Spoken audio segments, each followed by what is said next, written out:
Hello and welcome back to Talk of the Townsends. I'm Benedict Townsend. And I'm Hannah Townsend. And Hannah, we have done a real bucket list thing this past week. We went to Disneyland. We went to Disneyland, yes. And no, Hannah, we took Mickey Mouse, Flipping Around, the sequel to Way of Water, Fire and Ash. Wow, it rolled off the tongue, Rolled off the tongue. We went to Paris for the premiere of Avatar, Fire and Ash, which was incredible. But also we met, as they introduced him at the French premiere, Le Maestro, James Cameron. We did indeed. I mean, he is the most fascinating guy ever. Also, genuinely like a once-in-a-lifetime opportunity to meet him. How many people have met him? How many people have spoken to him? Yeah. How many people have shaken his hand? I haven't watched it since. Yes, we always talk about, greeting people, but he was stood up, ready to greet us. He stood up and met us at the door. It's that thing where a creative person is so personally invested in the project. Yeah. Like, you think he's so famous. He doesn't need to be doing that much press. He doesn't need to be meeting the likes of us, scum. But he obviously loves Avatar so much. He obviously said to them, I will do every interview you put in front of me. Yeah. And he did. And he was lovely. So we're talking to him about Avatar, Fire and Ash. Now, there is something you're going to notice in the clips. Is that one of us is on camera at each time, and there's going to be a little bit of an odd switch. Yes, they couldn't get both of us on. They can create Pandora, but they couldn't get both of us on camera at the same time, which is fine, by the way. Look, it was a lovely opportunity. We're not complaining. But No, of course not. But we did have to keep swapping in and out of the chair. Now, James Cameron, he's a visionary filmmaker, so he easily understood the concept of this. Yeah, the movie magic of it all. He actually found it quite funny, I think. I think so, yeah. It was really funny when you were talking to him. I noticed he was trying to include me. Yes. So it was a bit of an odd, like you two were on camera together and I was just sat on a chair on the side and he would He would turn to you because he's polite. He's a nice, polite man. He's a nice, polite man. We should say, by the way, we've now seen it twice, which is something because it's a long movie. But Yeah. Avatar, Fire and Ash is brilliant. Yeah, it's really good. It actually is genuinely, not just saying that because we went to the premiere. No, it is brilliant. Genuinely some of the best action scenes I've seen. Like anytime they started kicking off, I was like, yeah, I'm into this. Yeah, the opening action sequence in the film, like the first bit of action, is like pulse racing, whatever the phrase is. It is just a different level of like, I don't even want to call it special effects, like whatever they do to create that world. There's a shot in the film of just water running over like some pebbles, and it feels like a flex. It feels like them being like, yeah, we made this. No one knows how we did this. Because it just looks real. Everything looks real. Yeah. James Cameron raw dogs flights. That's something that we found out when we spoke to him. The first thing I wanted to say to him was there's actually a term on the internet called raw dogging. Yes. Which is what you've just described. Also took me back to a time when I played Tetris for 12 hours straight on a plane and the family behind were talking about me and they were like, she's not stopped playing Tetris. They were like, when we get to our destination, should we call a hospital? Yeah. This woman is sick. But when he said, I don't play solitaire. I also love that his point of reference for what people might be doing on their phone is playing solitaire. That's how good his screen time is. Yeah. That he's not even aware of a Candy Crush. I actually love a solitaire. You do. Do you think he plays any video games? Because for me, Avatar feels quite video game-esque. But I think that's because I think Avatar has honestly maybe inspired some video games. Do you think he's played the Avatar video game, which apparently is quite good? Possibly, but I wonder if, like, for me, it's quite, like, world-buildy, gamified. I was like, does he play any video games? I think James Cameron, as he said in the interview, if he's bored or if he has a moment free, he's like, I'll go to the bottom of the ocean. So, yeah, that's fair enough. He's a bit like a Tom Cruise where he's like, I think I'll learn how to fly a helicopter. What do you think he would have said if we had said to him, oh, by the way, in the business, we call that raw dogging? Well, I think we as a society need to take account of the fact that it's shocking we've allowed that to become an everyday phrase. It's quite a filthy phrase. It is quite a filthy phrase, actually. He'd probably be familiar with the phrase in its original form and would Right. be like, why are you saying this to me? I'm James Cameron. I had a really interesting conversation last night, and we were talking about the C word, the C swear word, which I won't be saying. Crap. Because I work for a Swedish company, and there's a thing called fika, Yeah. which is the lovely cinnamon buns, very delicious. You have it with a cup of coffee. There's a special time of the day, fika, where you would eat this. Yum, yum, yum. There is a word that sounds very similar to it, which basically means the C word in the UK. Someone in our office mispronounced it. It was a hullabaloo. And Right. Right, and they misheard. But I was saying last night that I think the C word is kind of in fashion. Like there was a time where I remember being at school being like, no one says that word. Well, look, you've got two strands, right? You've obviously got the kind of Australian use of the word, which Yes. is you just throw it in conversation casually. Yeah. You also have, I guess, the sort of like queer community use That's the what word. Serving, yes, hunty, that kind of thing. I will say, I still think it's pretty shocking to use it in like polite conversation, and certainly to use it as an insult, I think is still quite strong. Do you think? So fine to say they were serving. The fact that we're not saying it I know, right? says something, right? Well, I just remember being young and everyone being like, no one says that word, so I just don't really. If you called someone like a dickhead, that's annoying. Yeah. But if you called someone like a fika, No, because I think nowadays, like, it's like it like a doesn't. stranger, like if someone cut you up in traffic, you'd call them the C That's word. true. I think your best bet is actually doing the thumbs down. We've spoken about aligned this. that the best thing that you can do is thumbs down someone, because that's like, I'm disappointed in you. Because if someone called me the C word, I'd be like, that person is like, that's very extreme. Yes. I would think that there was something wrong with them versus that I was the C word. The genius thing about the thumbs down is that it's completely non-aggressive. Yeah. Because if you swear at somebody, go, you're a dickhead, right? The person can respond in kind and be like, oh, we're just doing aggression to each other. Yes. But if you do a thumbs down, it makes the other person really mad, but you're calm. Yeah. So it's like they've got no response. It's like that time when we spoke about on the pod that you thumbs down a child at Disneyland. Well, they did push in. They pushed in the queue. No, I a thumbs child. down a whole family who were trying to push it. And that was at Disneyland. We were at Disneyland as part of the trip. Yeah. And we did, I'm happy to report, we did spend the entire day going, Disneyland. We also did every ride. We did Tower of Terror twice. Oh, God, I love Tower of Terror. It's so scary. The second time, we got a bit too big for our boots. Yeah. The second time we did it, we were lifting off the seat. Arse off seat. Arse off seat. AOS. Well, that leads us into our first interview. You are going to hear us speaking to James Cameron one at a time, doing a little switcheroo in the middle. So enjoy. Listen to him talking about his mind palace. Oh, that's great. See how accommodating we are? Thank you. At least our, Thank you ever so much. at least our crew is chivalrous. Okay, all right. Love the film, by the way. It was Oh, thank you. That's a good way to start any interview with a filmmaker, even if it's not true. No, it is very true. It's very true. It's got an honest face. love this three-way dynamic. Benedict, Yes. it's running, so whenever you want. Thank you very much. Wonderful to meet you. Yeah. Really love the film. Likewise, thank you. There's so much technology and entertainment available these days, especially to young people. But something my wife and I talk about a lot in terms of shaping our own creativity was how bored we were as kids and how it forced us to be imaginative. Despite all the technology and resource you have available to you, do you still take the time to be bored and kind of daydream and think up Well, new I stuff? think, look, I'm never bored. Sure. My brain is an endlessly curious thing, you know. And, you know, sometimes I do just kind of, I spend a lot of time daydreaming. In fact, I'm not a scroller. I don't sit and try for distraction. I'm always astonished when I'm on a plane and I see somebody playing, you know, solitaire or just doing some kind of mindless activity, because I'm much more comfortable just exploring, you know, kind of in my own brain. So I can be sitting there kind of blank-faced, apparently doing almost nothing, when I'm actually working pretty hard. Yeah. You know, and that applies right through into the REM sleep dream state and all that, you know. There's just a lot going on in there, and I've learned how to kind of mine that resource and get it out into the world in the form of scripts and the production design art and all that. And of course, that's why I'm right at home making a film like, you know, any of the Avatar films so far, and obviously Fire and Ash. I feel very fulfilled getting that imagery out. But I don't want to give the impression that it all kind of flows from me, because I work with some of the best artists in the world. So I'll come in and I'll just I call it the provocation. I'll give them the provocation. Say, okay, we need to do the coolest, you know, Ash clan that you can imagine. Well, then they have to realize that. They have to figure out what that volcanic wasteland looks like, what their home and their architecture looks like within that, how they dress, how they wear the ash. You know, the provocation in the script is they cover themselves with ash. Okay, what does that look like?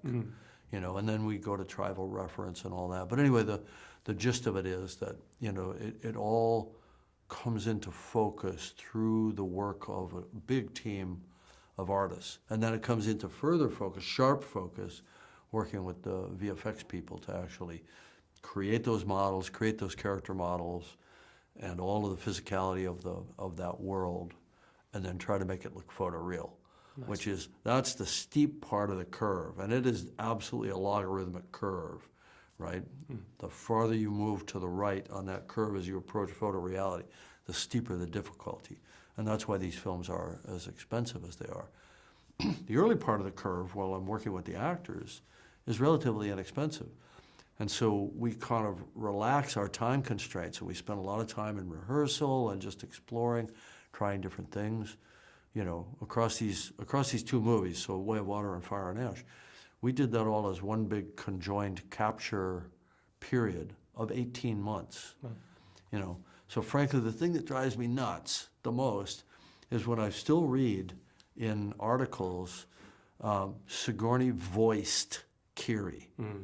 You know, like it's a Pixar movie and she came in for 2 days and did the voice part.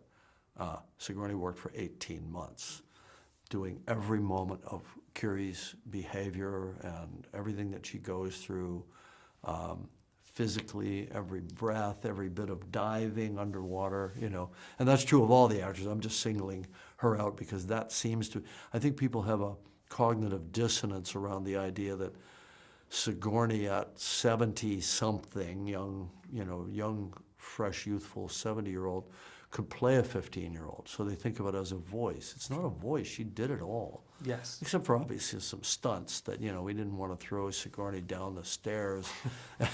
You know, Sure. She's a national treasure. You are incredibly detail-orientated and thoughtful.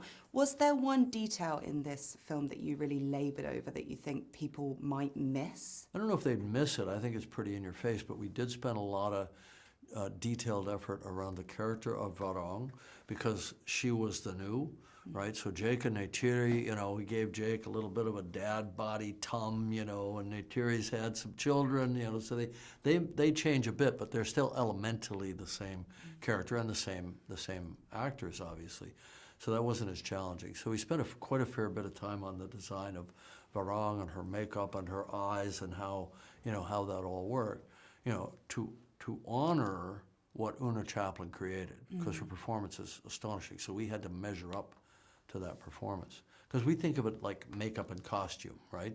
We're creating her makeup and her costume after the performance is done, as opposed to in a normal film, the actor gets made up and they show up in a costume and you film them. And this is a separated process, right?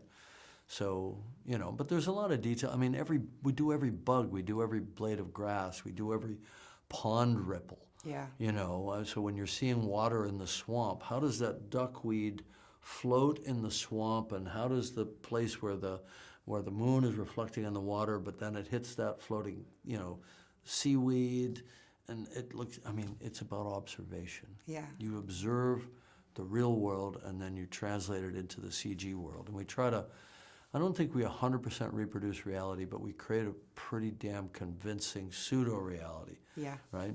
It's so pretty, beautiful. It's pretty good. Yeah, we've seen you describe it like a living dream. Like, it's so beautiful, and we absolutely loved it. I love that about it, you know, Yeah. and I'm very excited when the artists are able to come back with something that looks really real and cool. Yeah. I only have one requirement. It doesn't have to be perfect. Yeah. It just has to be cool. Yeah, it certainly is cool. This has been like one of the highlights of our life, so thank you so much. Sweet. It's so Yeah, that's lovely to great. meet you. That's great. We can't wait to watch it again. Okay, good. I like that. Thank you. Go again. I appreciate that. It was so nice to meet you. And that was James Cameron, everybody. The heart of the ocean. And then we also, the next day, had the chance to talk to Bailey, Trinity, and Jack, some of the younger cast members of the film. A delightful trio, I would say. Yeah, I've watched it back and it has got the bit where they're like, "Where are you from?" in the clip. You mean the bit where they were obsessed with you being the most beautiful person No, in the world? they were just like, I think I look very English Rose. Yes, but they were like... Can you call yourself English Rose? Oh, you just did, apparently. Does that just mean I you think look I very have- British? No, Or English Rose is famous for being beautiful. I think I'm a natural beauty. I mean, you are, but you can't say it. I didn't mean it You can't like that. say it about I actually yourself. didn't mean it. As soon as I said it, I was like, wait, does that mean what I think it means? I thought like you're an English Rose means you just look really British. Imagine if I said, the thing about me is I'm tall, dark, and handsome. Imagine if I just said that. Anyway, maybe I'll leave that in. Also, where do I look like I'm from? If not English. Right in. They were charming. They also do we also have I think we have the footage of me noticing they all had matching maroon shoes. Well, instead of us just talking through what you're going to hear, why don't you just hear it? You can hear it now. Nice to meet you. You're beautiful. You are. Yeah. Where are you from? Thank you. We are London-based. No. Like you, like your family. London, I'm English. You're like I'm. Yes. Hello, lovely to be with you. Hi, lovely to meet you. I'm going to start with a question. Yes. And go into more questions. Do you know what the longest time anyone has ever held their breath underwater is? Like, not in a movie, just... Is it 15 minutes? 14? No, it's like Is it? it's like an hour. What? Like free diving? No, yeah. Just holding like, your breath? just holding your breath. I'm gonna go with 21.37. What? I think you're closest. It's 29 minutes and 3 seconds. Wow. Crazy, You say right? 29? That is 29 nuts. minutes. So on our set, the breath hold was held by my double, Emily. Emily did 14 minutes. It was Whoa. incredible. Yeah, so I think that's why I said, yeah. I was gonna come on to, so you guys must have done quite a bit of like breath work in this. How did that go, and who do you think can hold their breath the longest out of you three? Well, I held my breath for 29 minutes and 3 seconds. You got the Guinness World Record. Yeah. It was Trinity. No, not at all. These guys beat me. by My far. breath hold was 6 minutes, 30 seconds. Wow, that's really so impressive. Sig and I are tied, and then Kate has Yes. this. So, but I love that because it's like, hopefully we can do 4 and 5, and I have like a bar I Yeah. want to hit. Yeah. Do you get into like a Zen mode when you're? You have to. Yeah. Really, it's this calm meditative state. It's like a ritual that you're just I feel like it really goes with getting into the zone as an actor because you're just so in it. They were nervous I was sleeping, so they would come down and play rock, paper, scissors with me when we were training.